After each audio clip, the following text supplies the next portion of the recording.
Ang bahaghari. Huminto ang ulan, sumikat ang araw. May nakita si Sarah sa langit, bahaghari. Maraming kulay ang bahaghari. Ang ganda tingnan. Nagbilang siya ng mga kulay. Maligaya si Sarah na nakita ito. Bahaghari, that means a rainbow. So bahag is like the clothing of the hari. So a hari is a king. So but on the other hand, bahaghari is rainbow. It refers to the rainbow. Huminto ang ulan. Hinto means like to stop. So huminto past tense, and then ulan is rain. So the rain stopped. Sumikat ang araw. Sikat, that's like to rise in a way, sunrise.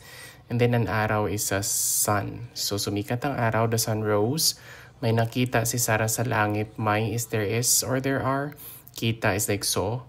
And then langit is like the heavens or the sky. So Sarah saw something in the sky or in the heaven.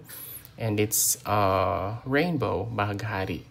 Maraming kulay ang bahaghari. So when we say kulay, that means color.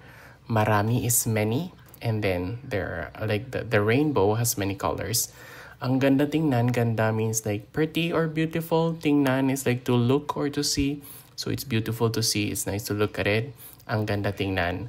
Nagbilang siya ng mga kulay. Bilang means to like count. And then kulay is color. So she counted the colors. Maligaya si Sarah na nakita ito. Maligaya is happy.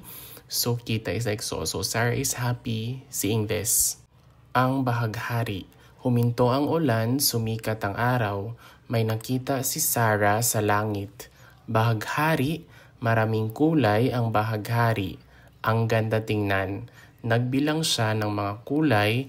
Maligaya si Sarah na nakita ito.